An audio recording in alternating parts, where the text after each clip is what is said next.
আল্লাহ তাআলা বলেন শাহরু রমাদান আল্লাযী উনজিলা ফীহিল কুরআন হুদাল লিন-নাস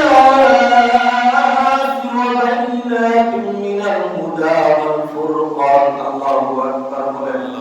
আল্লাহ তাআলা বলেন রমজান এমন একটি রমজান মাস, শাহরু রমাদান, রমজান মাসটা এমন একটা মাস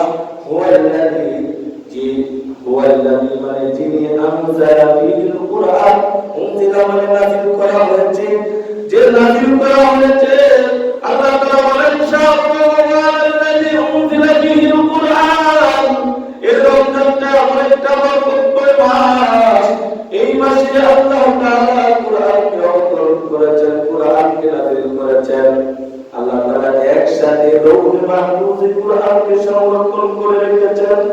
আর ওখান থেকে দীর্ঘ 30 বছরে আল্লাহর নবীর কাছে আল্লাহ তাআলা যথা অনুযায়ী যখন যা প্রয়োজন হয়েছে আল্লাহ তাআলা তার নবী দুস্থের কাছে তখন ততটুকু প্রয়োজন অনুযায়ী আল্লাহ তাআলা নাযিল করেছেন।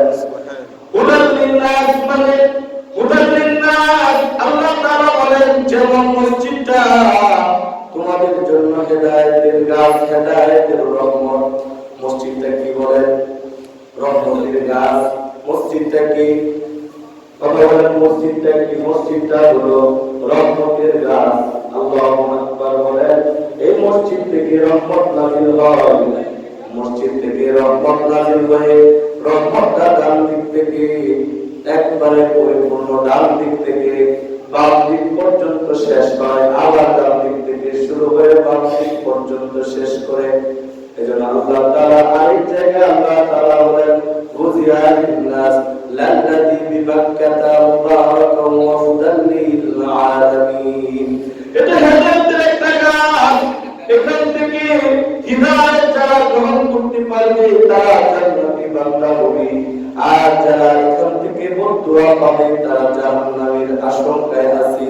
ও বন্ধুরা, এজন্য আল্লাহর রাসূল সাল্লাল্লাহু আলাইহি ওয়াসাল্লাম বলেন ও আমার উম্মতেরা, তোমরা বেশি বেশি নেক মজলিসে আর নেক মানুষদের সাথে চলাফেরা করো। নেক মজলিস আর নেক মানুষের সাথে তোমরা যদি চলাফেরা করো তাহলে তোমাদের ফায়দা কি, বরকত কি? ফায়দা হলো যে একটা মিনিট যদি তোমার জিন্দেগির বসাটা ইখলাসের সাথে হয়, নিয়ত ভালোতার সাথে হয়, আল্লাহ তাআলা তোমার সারা জিন্দেগির গুনাহ খাতা মাফ করে দিয়ে জান্নাতের ফয়সালা করে দিবে।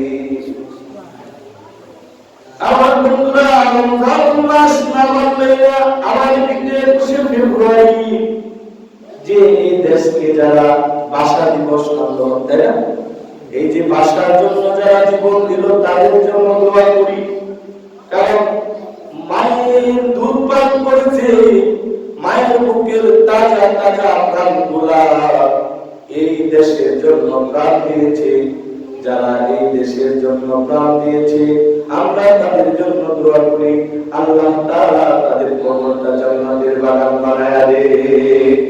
সবাই বলেন আমিন। আমার বন্ধুরা, আল্লাহর নবী বলেন আল জিহাদ মুখতাসারুন ইলা তারিকিল জান্নাহ, জান্নাতে যাওয়ার একমাত্র সংক্ষিপ্ত রাস্তা হলো জিহাদ। আর সেটা জিহাদ ফি সাবিলিল্লাহ হতে পারে, জিহাদ লিসান হতে পারে, হাতের দ্বারা হতে পারে, কলমের দ্বারা হতে পারে। আর যে যে পর্যায়ে যে যে পরিমাণ জিহাদে অংশগ্রহণ করেছে আল্লাহ তাআলা তার মাকামকে ততটুকু বাড়ায়া দিবে। তাই যে আমরা যারা আমাদের আত্মীয় স্বজন অথবা ভাই-বোনের বন্ধু বান্ধব যারা দিনের জন্য শহীদ হয়েছেন প্রত্যেককে আল্লাহ তাআলা মাফ করে দিয়ে জান্নাতের উচ্চ মাকাম দান করুন। সবাই বলি আমিন। যারা আল্লাহর রাস্তায় ইন্তেকাল করেছেন তাদেরকে আমরা শহীদ বলবো না, আল্লাহ তাআলা তাদেরকে আমরা মৃত বলবো না।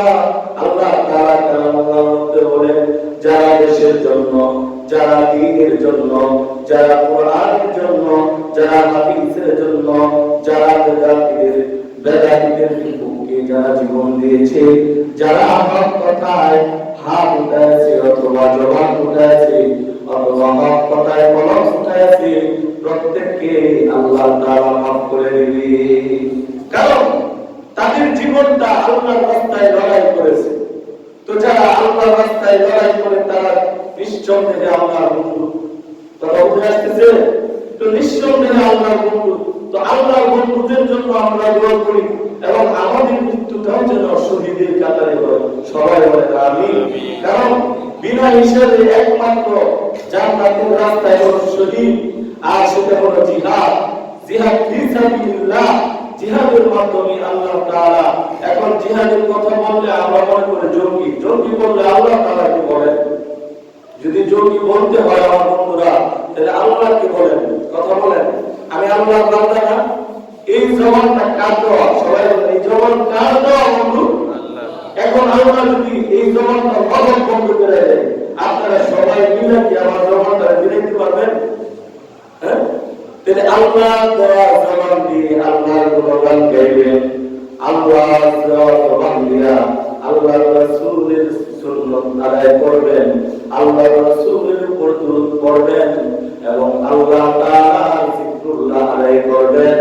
তাহলে জবানের হক আদায় হবে, চোখের হক আদায় হবে, কোরআন দেখে দেখে পড়লে, হাতের হক আদায় হবে, বাতিলের বিরুদ্ধে হাত উঠলে, পায়ের হক আদায় হবে, বাতিলের বিরুদ্ধে পা হাঁটলে, কানের হক আদায় হবে, তাদের হক বা বিপক্ষে কথা শুনে তাদের বিরুদ্ধে ফয়সালা নিতে। এটা আমার বন্ধুরা, যদি আমরা এই কাজগুলো করি তাহলে আমরা শহীদের মর্যাদা পাবো। একজন শহীদ প্রেমিককে ঘটনা তাদেরকে না বললেই না। একজন সাহাবী ছিলেন আব্দুল্লাহ ইবনে বিজালাইন। কেমন সাহাবী ছিলেন? তার ঘর বাড়ি সন্তান, তার আদরের ঘর ছাড়লেন, মাকে ছাড়লেন, চাচাকে ছাড়লেন। ছাড়ার পরে তখন চাচা বললেন, ভাতিজারে তুমি যদি ইসলাম না ছাড়ো তাহলে তুমি আমার বাড়ি থেকে ছেড়ে চলে যাও, আর তুমি যদি ইসলাম ছাড়তে পারো তাহলে আমার বাড়িতে থাকো। এই আব্দুল্লাহ যুবকটা এমন যুবক ছিল বন্ধু, গায়ে একটা জামা পরলে আজকে পরছে, এই জামাটা বছরে আর কোনদিন পরে নাই। ওই তার জামানার লোকেরাই আব্দুল্লাহকে দিয়া উপমা দিত যে আব্দুল্লাহ সুন্দর দুনিয়া তারা উপমা পেশ করত যে আব্দুল্লাহ এমন সুন্দর, এমন সুদর্শন, এমন সুদর্শন যুবক।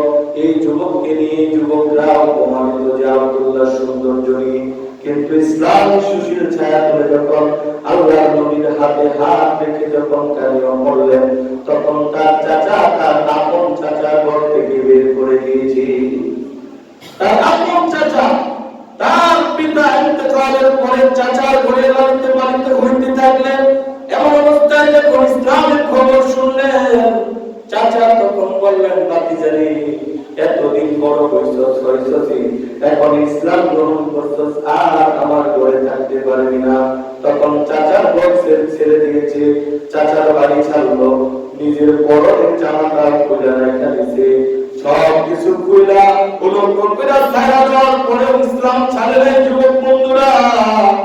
তারপরে আল্লাহ নবীর কাছে গেছেন, আল্লাহ নবীর কাছে গিয়ে যখন বললেন, ও আমার নবী, আমার সাথে এমন আচরণ করা হয়েছে, ও গো পয়গম্বর, আমার চাচা আমাকে ঘর থেকে বাহির করে দিয়েছে। ও গো চাচা, ও গো আল্লাহর নবী সাল্লাল্লাহু আলাইহি ওয়াসাল্লাম, শুধু আমাকে ঘর থেকে বাহির করে এমনটা নয় গো নবী, আমার গায়ের জামা পর্যন্ত খুলে রেখে দিয়েছে, আমার পরনে যা ছিল সব খুলে রেখে দিয়েছে গো নবী। আল্লাহর নবী সাল্লাল্লাহু আলাইহি ওয়াসাল্লাম চোখের পানি ছেড়ে দিয়ে বলতেছে, আব্দুল্লাহ তুই কাঁদিস না, আজকে থেকে আব্দুল্লাহ মাথায়, আব্দুল্লাহ তোমার মাথায় হাত রেখে বললাম, আজকে থেকে তুমি আহলে সুফার অধিবাসী, আহলে সুফার বসবাসকারীদের সাথে তুমি বসবাস করবে। তো এই আব্দুল্লাহ একদিন জিহাদের ময়দানে আল্লাহর নবীর সাথে অংশগ্রহণ করলেন। আল্লাহর নবীর কাছে আল্লাহ জানাইলেন, ওগো আল্লাহর নবী, আপনি আমার জন্য দোয়া করেন, আমি যেন জিহাদের রাস্তায় গিয়ে শহীদ হয়ে যাই। তখন আল্লাহর নবী একটা গাছের চামড়া, গাছের ছাল ছিঁড়ে আব্দুল্লাহর হাতে লাগায় দিলেন। আর আল্লাহ নবী দোয়া করলেন, আল্লাহ গো আমার আব্দুল্লাহকে জিহাদের ময়দানে শহীদ করুন। আল্লাহু আকবার বলেন। এই আব্দুল্লাহকে যখন আল্লাহ নবী দোয়া করলেন, তখন আব্দুল্লাহ চোখের পানি ছেড়ে দিয়ে বলতেছে, ও পয়গম্বর, এই ঘটনা বলার উদ্দেশ্য হলো, বন্ধুরা এই ঘটনা বলার উদ্দেশ্য হইল যে আমরা যদি এই সবর আর ধৈর্য করি, আল্লাহ তাআলা আমাদের সাথে থাকবে। আমার ঘর না থাক, আমার ভাই না থাক, আমার কাপড় না থাক, আমার সাথে যদি আমার আল্লাহ থাকে, আর সারা পৃথিবীর মানুষ যদি আমার বিরুদ্ধে চলে যায়, তাহলে আমার কিছু আসে যায় না। আর সারা পৃথিবী আমার পক্ষে আসলো, কিন্তু মনিব আমার সামনে নাই, আমার পক্ষে নাই, তাহলে সারা পৃথিবী দিয়ে আমি কি করব? আমি জান্নাত দিয়ে কি করব? আমি জাহান্নাম দিয়ে কি করব? বন্ধুরা কথা ঠিক না ঠিক বলেন? আমি জান্নাত দিয়ে কি করব? আমি জাহান্নাম দিয়ে কি করব? বন্ধু, আমার মালিক যদি আমার সাথে জাহান্নামে থাকে, তাহলে আমি সেই জাহান্নামেও খুশি। আমার মালিক যদি আমার সাথে জান্নাতে থাকে, তাহলে আমি জান্নাতে খুশি। ঠিক না ঠিক বলেন?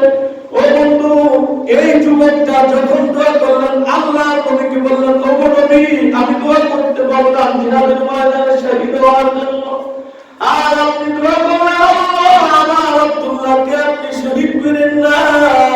তখন আল্লাহ নবী সান্ত্বনার বাণী দিয়া বললেন, আমার আব্দুল্লাহ শোনো, তুমি যদি অসুস্থ কোনো অবস্থায় মারা যাও, আর নিয়তটা যদি ভালো থাকে, তাহলে তুমি অসুস্থ অথবা জ্বর অবস্থায় অথবা কাশি অবস্থায় যদি তুমি মারা যাও, তাহলে আল্লাহ তাআলা তোমাকে শহীদের মর্যাদা দান করবে।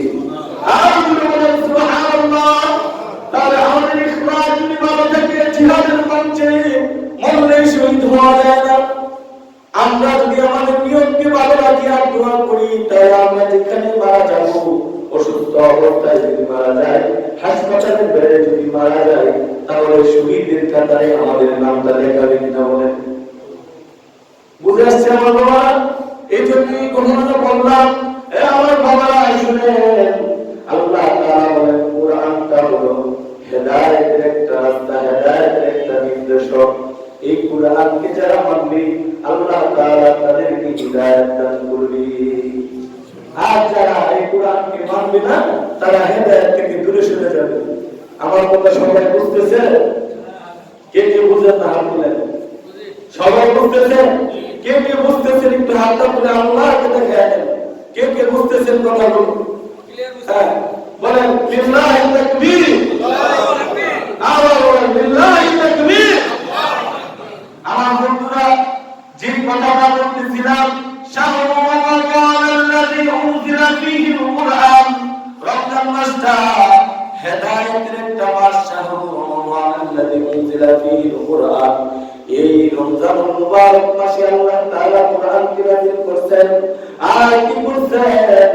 আল্লাহ তাআলা হিদায়াতের জন্য এই বার্তাবাহক বাহক হিসেবে আল্লাহ পয়গম্বরকে দিয়েছেন। আর এই পয়গম্বরের বাণী যারা শুনবে, পয়গম্বরের কথা যারা শুনবে, তারা হেদায়েতের পথ নির্দেশক হবে। কারণ মিনাল হুদা ওয়াল ফুরকান, এই কোরআনটা এমন একটা কিতাব, এখান থেকে কোনটা সত্য, কোনটা মিথ্যা, কোনটা পাপ, কোনটা না পাপ, কোনটা হালাল, কোনটা হারাম, এখান থেকে মিনাল হুদা ওয়াল ফুরকান, এই ফুরকান পৃথক করবে কোনটা সত্য আর কোনটা মিথ্যা। কথা ঠিক না ঠিক বলেন? কোনটা পাপ, কোনটা না পাপ, কোনটা হালাল, কোনটা হারাম। এই রোজা অবস্থায় রোজার হক হলো আল্লাহ তাআলার সাথে সম্পর্ক করা। সারাদিন না খায়া থাকলে, যেমন খাবার যদি আমি দরজা বন্ধ করে খাই, তাহলে কেউ দেখবে না, দেখবে? হ্যাঁ, সেটাই তো আমার এই খাবারটা দেখবে না। পানির তলে ডুব দিলাম, ডুব দিয়ে পানি খাইলাম, অথবা আওয়াজ শুনে গেলাম, বা হাম্মামখানায় গেলাম, বা গোসলখানায় গেলাম, ওখানে তো আমার সাথে কেউ যায় না, স্যাটেলাইট যায় না, সিসি যায় না, ক্যামেরা যায় না, ওখানে আমি পানি পান করলাম। কে দেখলো না? দেখছে কে? কে দেখেছে? তো আল্লাহ একাকিত্ব প্রেম অর্জন করার মাস এই রমজান মুবারকে। কোন বান্দা যদি চায় যে আমি আল্লাহ তাআলার সাথে প্রেম করব, সম্ভব অসম্ভব অবস্থায় আল্লাহকে ডাকলে আল্লাহ তাআলা খুশি হবে যে আমার বান্দা খাওয়ার শক্তি ছিল, দরজা বন্ধ করে খাইলে কেউ দেখতো না, আর ওই গোসলখানায় পানি পান করতে পারতো অথবা পানির তলে ডুব দিয়ে পানি পান করতে পারতো, কিন্তু আমার বন্ধু খায় নাই। ওই ফেরেশতারা তোরা সাক্ষী থাক, আমার বান্দাকে আমি মাফ করে দিলাম এবং তার জান্নাতের সুসংবাদ করে প্রাপ্ত করে দিলাম। সুবহানাল্লাহ বলেন। আমার বন্ধুরা, যদি আমরা এই কাজগুলো করি, এখন আসেন রমজান কাজের জন্য না, আর কাজের জন্য এমন অসুস্থ ব্যক্তি তার আর সুস্থ হওয়ার সম্ভাবনা নেই, ওই ব্যক্তির জন্য রমজান মুবারকের রোজা না রাখা সে ফিদিয়া আছে, বৈধ আছে, কিন্তু পরবর্তীতে যখন আবার রোজা রাখার সামর্থ্য হবে তখন তার সেগুলো আদায় করতে হবে। এজন্য হাদিস শরীফে সালমান ফারসি রাদিয়াল্লাহু তাআলা আনহু থেকে হাদিসটি বর্ণিত। সালমান ফারসি রাদিয়াল্লাহু তাআলা আনহু বলেন, আল্লাহ নবী সাল্লাল্লাহু আলাইহি ওয়াসাল্লাম সামানের শেষ দিক দিয়ে আমাদেরকে বলছেন, কোন ব্যক্তি যদি এই রমজান মুবারকে একটা নফল আদায় করে অন্য মাসের সে একটা ফরজ আদায় করলো, আর কোন ব্যক্তি যদি রমজান মুবারকে সে একটা নফল আদায় করে অন্য মাসের ৭০টা ফরজ সে আদায় করার সমতুল্য সওয়াব পাইল। সুবহানাল্লাহ। আর কোন ব্যক্তি যদি এই রমজান মুবারকে কোন শ্রমকে হালকা করে দেয়, ওই ব্যক্তির জন্য আল্লাহ তাআলা সুসংবাদ দিয়েছেন। আল্লাহ রাসূল সাল্লাল্লাহু আলাইহি ওয়াসাল্লাম বলেন, কোন শ্রমিকের বোঝা যদি হালকা করে দেয় এই রমজান মুবারকের ইচ্ছা করে আমার আল্লাহর পাওয়ার আছে কি নাই বলেন, ওই ব্যক্তির জিন্দেগীর গুনাহ মাফ করে জান্নাতে দেওয়ার যোগ্যতা বুঝি আল্লাহর নাই, আছে না? তো ওই ব্যক্তিকে আল্লাহ তাআলা জান্নাতের ফয়সালা করে দিবেন। ও আমার বন্ধুরা, এই রমজানুল মুবারকে এমন অসুস্থ ব্যক্তি ছাড়া আর যদি কেউ রোজা ছাড়ে তাহলে সে বিনা দ্বিধায় সে যদি একটা রোজা ছাড়ে আর সারা বছর যদি সে রোজা রাখে তাহলে রমজানুল মুবারকের একটা রোজার সমান হবে না। কথা বুঝে আসছে? রমজানটা পায়া, এই রমজান হলো ক্ষুধাবৃত্তির মাস, আর তাকওয়া কারে কয়? তাকওয়া হলো এমন একটা জিনিস, আল্লাহর নবী সাল্লাল্লাহু আলাইহি ওয়াসাল্লাম আবু হুরায়রাকে বলে, ও আবু হুরায়রা ইত্তাকিল মাহাত্তা বিরাইরা বলতেছে, আবু হুরায়রা ইত্তাকিল মাহারিমা তাকুন আবাদান নাস ওয়া রদা বিমা কাসামাল্লাহু লাকা তাকুন আদলান নাস। এ আবু হুরায়রা ইত্তাকিল্লাহ, আল্লাহকে ভয় কর, গুনাহ ছেড়ে দে, জান্নাতে যাবি। ইত্তাকিল্লাহ, আল্লাহ তাআলাকে ভয় কর। আল্লাহ তাআলাকে যদি ভয় করস, ভয় করার মতো যদি আবু হুরায়রা ভয় করতে পারস, নিশ্চিত তার জান্নাত। এ আবু হুরায়রা ইত্তাকিল মাহারিমা তাকুন আবাদান নাস। আবু হুরায়রা গুনাহ ছেড়ে দে, আবু হুরায়রা গুনাহ ছাড়। এ আবু হুরায়রাকে নসিহত করলেন।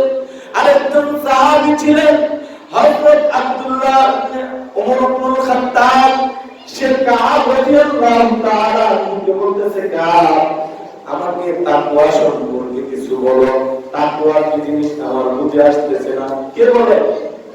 হযরত ওমর, খলিফাতুল মুসলিমিন ওমর বলে কাকে? কাব রাদিয়াল্লাহু তাআলা আনহুকে বলে, ও কাব বলো তো তাকওয়া কি জিনিস?